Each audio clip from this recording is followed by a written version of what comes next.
नमस्कार। प्रथम education foundation के संचालित उद्यमी विकास कार्यक्रम में आप सभी का स्वागत। आज हम सीखेंगे उद्यमी कौन है, क्या करता है और कैसे करता है। तो सबसे पहले जानेंगे उद्यमी कौन है।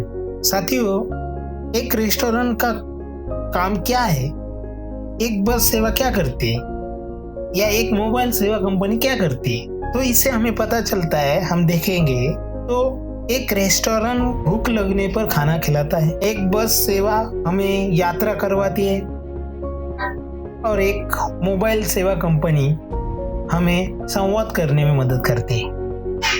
तो इससे हमें पता चलता है कि उद्यमी क्या करता है, तो वो समस्या को हल करता है, यानी कि समस्या का समाधान करने वाला उद्यमी रहता है। अब देखेंगे एक उद्यमी क्या करता है। सबसे पहले समस्या पहचानता है। समस्या पहचानने के बाद वो उस समस्या के ऊपर विचार उत्पन्न करता है और विचार उत्पन्न करने के बाद उसका वो समाधान प्रदान करता है। उसके ऊपर वो उपाय योजना ढूंढता है और ये सारा काम करने के बाद वो उसका भुगतान पाता है, मुबदला लेता है, यानी कि वो पैसे कमाता है। तो ये 4 चीजें उद्यमी करता है। अब हम देखेंगे कि उद्यमी एक कैसे करता है। साथियों, मुझे बताओ, एक विचार कैसे उत्पन्न होता है? क्या ऐसा कोई काम कर सकते हैं जिसमें अपना कौशल्य या ज्ञान ना हो? सपोज खाना बनाना है, रेस्टोरेंट चलाना है, तो खाना बनाना आना चाहिए। तो बिना संसाधन से समस्या को हल नहीं हो सकता। इस तरह हमें तो एक विचार कैसे पहचानते हैं, एक समस्या को कैसे पहचानते हैं हम लोग? तो सबसे पहले हमें अगल बगल जांच करना है। उसके बाद हम समाचार पत्र या टीवी या मीडिया से भी हमें समस्या हम पहचान सकते हैं। उसके बाद मार्केट में जो बदलाव आते हैं, समाज में जो बदलाव आते हैं, फैशन आता है, जो ट्रेंड आता है या कोई कानून आता है, इसके ऊपर हम समस्या को पहचान सकते हैं। और ये सारी चीजें करने के लिए हमें हमारी आंख और कान खुले रखना चाहिए। तो ये सारी चीजें करने के लिए हमें सबसे पहले समस्या को कैसे पहचाने। सपोज कोई नौकरी करने वाली महिला को घर पर बच्चे की देखभाल के लिए कोई नहीं है और आप छोटे बच्चे की देखभाल करना पसंद करते हैं, जिसमें आप प्रशिक्षित भी है, बच्चों की देखभाल करने की सुविधा सोच सकते हैं। तो यानी कि आप बच्चे के संभालने का काम कर सकते हैं। मैं और एक उदाहरण देना चाहूँगा। सपोज कोई कामकाजी व्यक्ति है, उसके पास खाना बनाने के लिए समय नहीं है और आपको खाना बनाना अच्छा लगता है, तो आप घर बैठे बैठे आप उसको टिफिन की सुविधा प्रदान कर सकते हैं। तो ऐसी हमारे पास जो वस्तु सूची है, इन्वेंटरी है, हमें निकालना पड़ेगी संसाधनों की। तो सबसे पहले हमारे पास कौशल्य होना चाहिए समस्या को हल करने के लिए। उसके बाद शौक होना चाहिए। उसके बाद हमारे पास विशेष ज्ञान होना चाहिए। हमारे पास सक्षमता होना चाहिए। हमारे पास जुनून होना चाहिए और हमारे पास कुछ ऐसे मौजूदा संसाधन कौन कौन से हैं, ये इसकी भी जानकारी हमें रखना चाहिए, जिस संसाधनों से हम समस्या का हल कर सकते हैं। तो हम वस्तु सूची का उपयोग करते हुए समस्या को हल कर सकते हैं।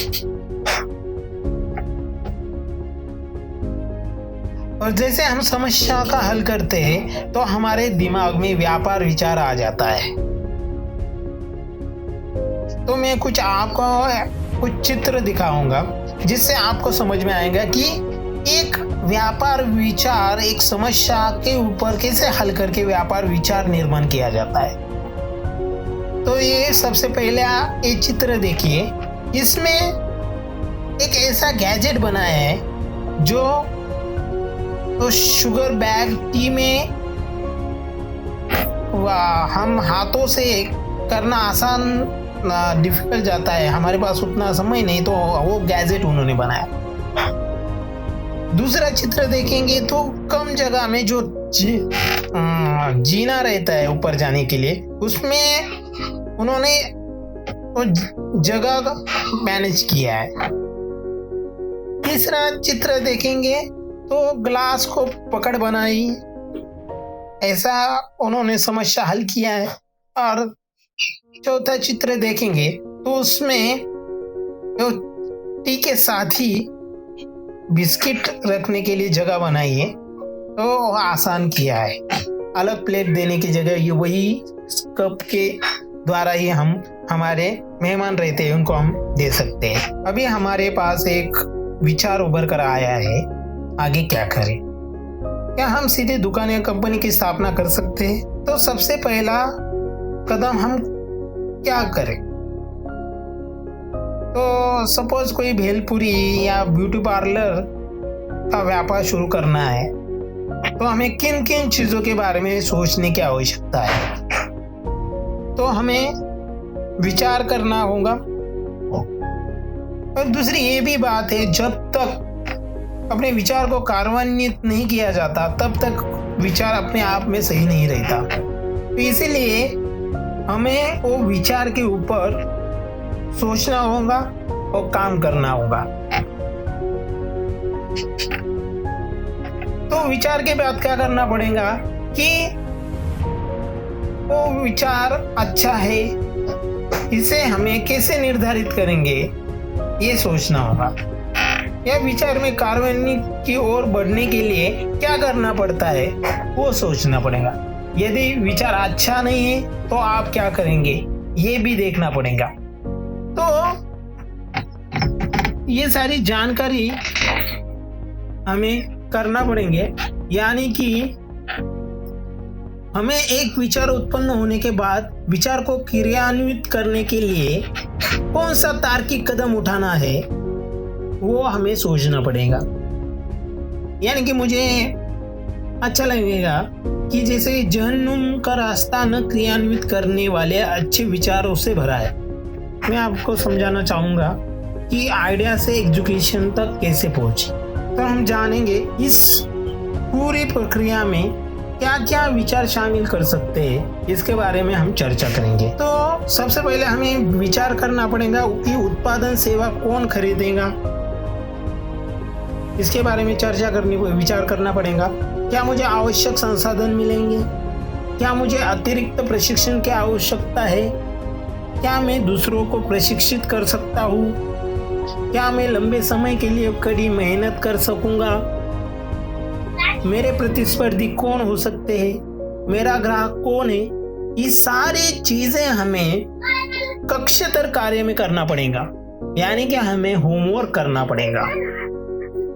तो जैसा हमारा होमवर्क कंप्लीट हो जाता है तो हमें उस विचार उत्पन्न होने के बाद विचार को और आगे बढ़ाने के लिए ज्यादा से ज्यादा हमें कक्षेतर कार्य करना पड़ेगा। और दूसरे शब्दों में कहा जाए तो कानूनी रूप से, नैतिक रूप से और लंबे समय के लिए क्या लाभ कमाने के अवसर है उसके बारे में सोचना होगा। तो इसके लिए हमें अवसर की पहचान करनी पड़ेगी। तो अवसर क्या है? तो अवसर एक लाभ कमाने का या कानूनी रूप से, नैतिक रूप से और लंबे समय के लिए क्या क्या अवसर मुझे मिलेंगे इसके बारे में हमें सोचना पड़ेगा। और इस सही अवसर के लिए मूल्यों को बनाता या जोड़ता है, लंबे समय के लिए अवसर की प्राप्ति या आकर्षक टिकाऊ और मांग से जुड़ा हुआ है? उत्पादन सेवा में कुछ खासियत है क्या? लंबे अरसे के लिए लाभ और विकास की क्षमता है क्या? ये सारी चीजें के लिए हमें काम करना पड़ेगा, सोचना पड़ेगा, अवसर पहचानना होगा। अगर अवसर पहचानने के बाद हमें विचार और अवसर अलग दो चीजें हैं।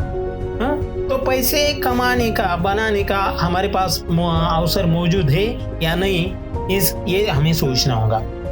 उसके बाद अब हमारे पास विचार है, अब हमारे पास कक्षातर कार्य हमने किया है और हमारे पास अवसर भी है।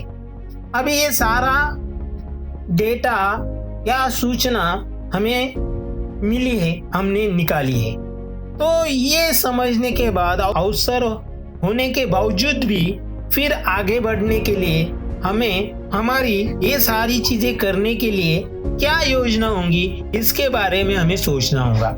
हमें योजना बनाते समय हमारा बिजनेस, हमारा व्यवसाय शुरू करने के लिए हमें जो जो पहलू लगते हैं उनको लाने की योजना बनानी होगी, उनके ऊपर काम करना होगा। जैसे कि मशीनरी, यानी कि योजना में हमें लक्ष्य निर्धारित करने और उसे प्राप्त करने के मार्ग की प्रक्रिया करनी होगी। और अवसर को व्यापार में परिवर्तित कैसे करेंगे, इसके बारे में हमें योजना बनानी पड़ेगी। और रणनीति और कार्रवाई का नक्शा बनाना होगा, यानी कि योजना बनाना यानी सफलता को प्राप्त करना, और योजना न बनाने का मतलब रहता है असफलता को प्राप्त करना। तो हम योजना बनाएंगे। योजना, जैसे हमारी योजना पूरी होती है तो अब हमें उसको सही ढंग से प्रत्यक्ष रूप में लाना पड़ेगा। अभी प्रत्यक्ष रूप में लाने के लिए जैसे कि हमने विचार किया, कक्षातर कार्य किया, अवसर की पहचान की, योजना बनाई, और योजना बनाने के बाद हमें उसको शुरू करना है। तो शुरू करने से पहले सबसे पहले अभी तक हमने जो भी कार्य किया है उसमें सबसे इम्पोर्टेंट जो रहता है वो शुरू करना रहता है। हम इस चार चीजों को देखा जाए तो हमने पूरा काम किया है, फिर भी इसको मैं 10% दूंगा, क्योंकि जब तक हम 90% परिश्रम प्रत्यक्ष रूप में नहीं करेंगे तब तक हमें हमारा व्यवसाय अच्छा चलेगा या नहीं चलेगा इसके बारे में मालूमात नहीं होंगी। इसलिए कोई भी क्रिया करने से पहले हमें परिश्रम करना बहुत जरूरी है।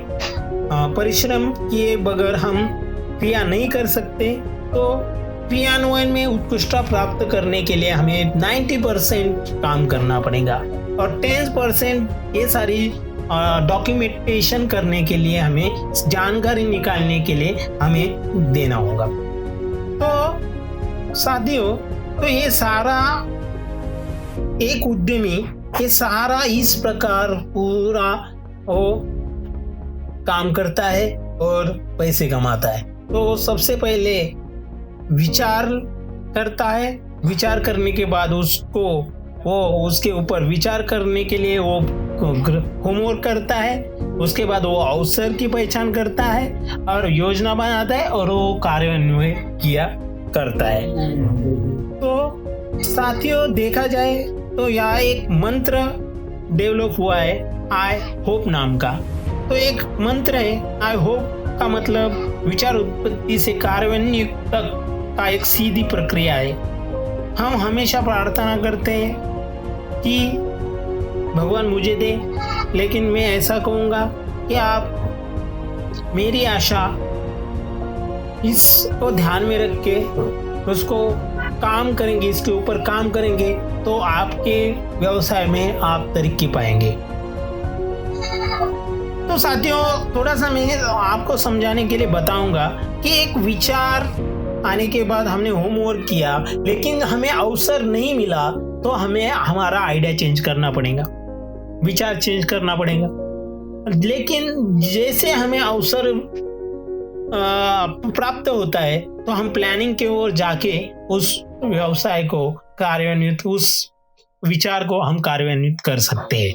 तो ये सारी प्रक्रिया, ये मंत्र हमने दिया है, विचार से क्रिया तक आई होप मंत्र बनाया है। तो साथियों, मैं ऐसा कहना चाहूँगा कि जिसके पास, जो कोई भी उद्यमी हो, मेहनत सीढ़ियों की तरह होती है और भाग्य लिफ्ट की तरह। किसी समय लिफ्ट तो बंद हो सकती है पर सीढ़ियाँ हमेशा ऊंचाई की तरफ ले जाती है। तो ये स्लोगन ध्यान में रखते हुए, आई होप मंत्र ध्यान में रखते हुए, अगर आप सोच सकते हैं तो आप कर भी सकते हैं। तो इसी के साथ ही मुझे आशा है कि पूरा ये सेशन आपको समझ में आया होगा और आपके उज्जवल भविष्य की शुभकामनाएं देते हुए मैं ये सेशन खत्म करता हूँ। धन्यवाद।